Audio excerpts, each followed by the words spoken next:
Hi everyone, welcome back to the channel. As of but only a few hours ago, there's breaking news across the NFL.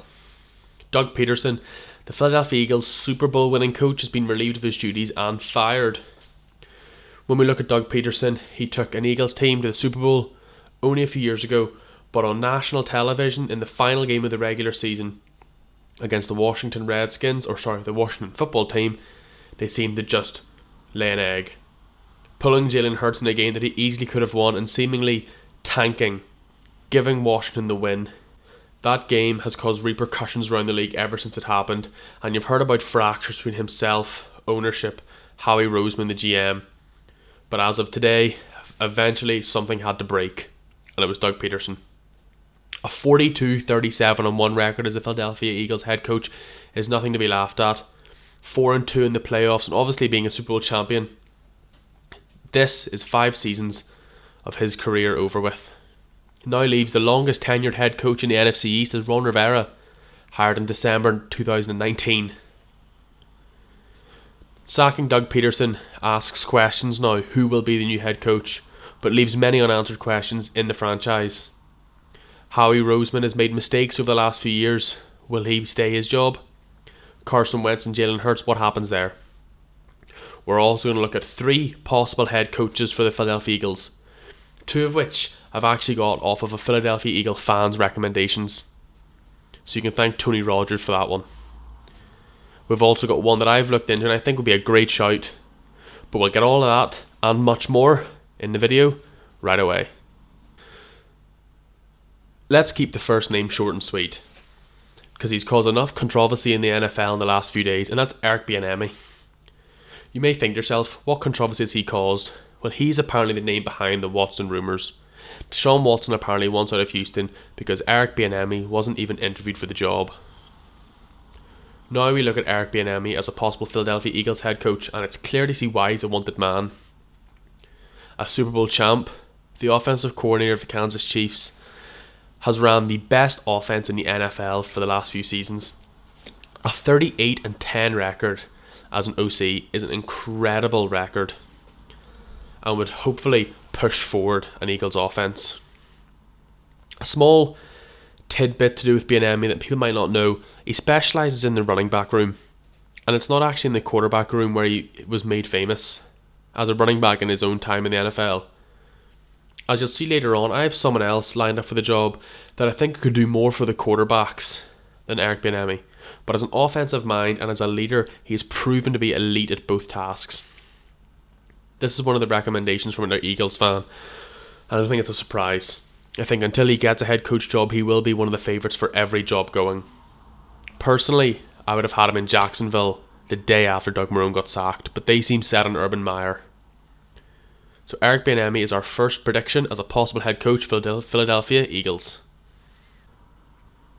Our next potential option as a head coach is a younger coach, only been in the professional game for 4 seasons, but has been in 4 very good setups in those years. 2017 and 2018 he was a New Orleans Saints offensive assistant and worked out of 2 great offenses under Drew Brees, specialising in the passing game.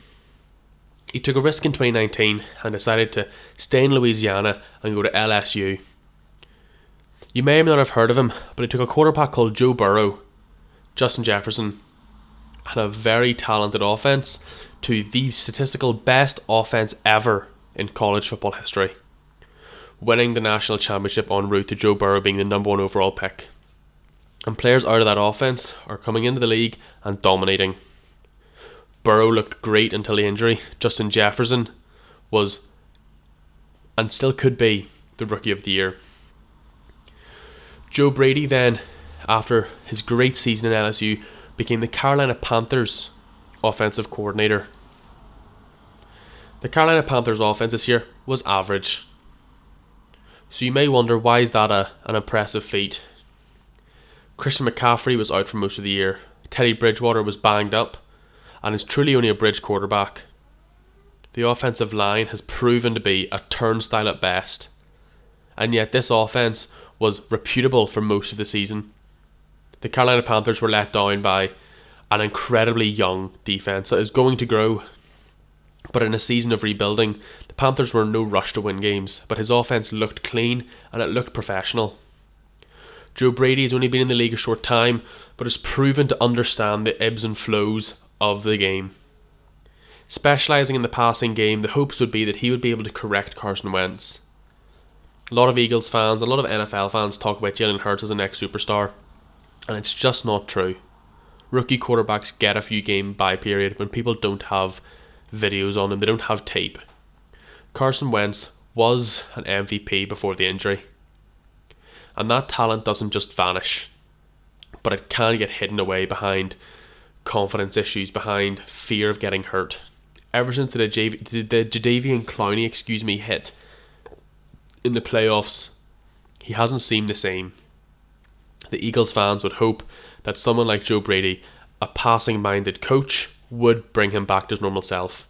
And I believe that is the number one task for any Philadelphia Eagles head coach this offseason. So Joe Brady is our next option for head coach, also submitted by an Eagles fan.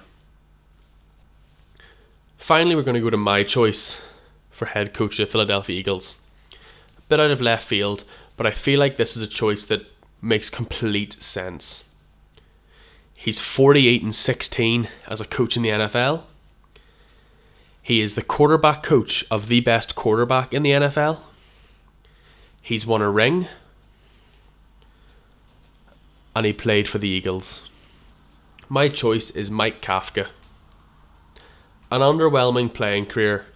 Kafka only played 4 games, yet they were all in Philadelphia. He's been a QB coach of Kansas City from 2017 to 2020, and every year he's been their QB coach, they have had the number one offense in the league. A former QB himself, that is the room he specialises in, and he's been the QB coach for all of Eric Bieniemy's tenure as the offensive coordinator in Kansas. I don't think it's too much of a stretch to think, yes, Bieniemy's a great mind, but he is a running back coach at heart. So is it too far of a stretch to believe that maybe Kafka is the reason for Mahomes' growth? This is a coach that I think a lot of teams are going to look at and leave. But the person that takes the risk is going to get a great coach. He was the passing game coordinator as well as the QB coach in Kansas. What Mahomes did was down to Kafka. Now, I'm not saying that Mahomes isn't an elite level quarterback and that Kafka has built him. I'm just saying that the raw talent that Mahomes has and the raw talent that Wentz has aren't miles apart. The media will have you believe that Wentz is worth nothing. At his peak, Wentz is a top 6 quarterback in this league. He is as elite as most of them come. But the head isn't right now. His head isn't in the game. But Mike Kafka could fix that. He brings passing experience, coming from a winning organisation, and something that's talked about enough. He comes from the Andy Reid tree of coaching. A tree that has thrown out many a head coach. The Eagles fans we asked talked about Eric Bieniemy, talked about Joe Brady as possible options, and I think they will get interviews or at least asked about it. But my choice for the head coach of the Eagles is Mike Kafka, a former Eagle, a QB guru, and I would say the big reason for one of the NFL's most dominant offenses in recent times. But we'll have to wait and see what turns out. The Eagles are a very proud city and a very proud franchise, and going 4-11-1 has really hurt them. I believe this season is going to be a lot of turnover. The old guard are out. You could see Fletcher Cox walking away. But they still have talented players. They need wide receiver help. Their receivers have been questionable at best. Arcega-Whiteside has been one of the biggest busts at wide receiver ever since he was drafted out of Stanford. Jalen Reagor has shown flashes of greatness, but it's only flashes. Whenever a player like Travis Fulgham is coming back as one of your best receivers, you know there's an issue. Zach Ertz might be out the door with leaving Dallas Goedert as the number 1 tight end. The offensive line this year was horrible, but injuries caused it. We now look to see how can the Eagles move forward, and hopefully an offensive-minded head coach will do that. My pick for the head coach of the Philadelphia Eagles next season is Mike Kafka. I hope you enjoyed the video. We're hoping to get many more breaking news stories out with my opinions breaking down different options for the teams. If you're a fan of the Eagles, let me know in the comments who you think's a good choice. And please like and subscribe and share the videos with all your friends. Thank you very much for watching. Hope you had a great day.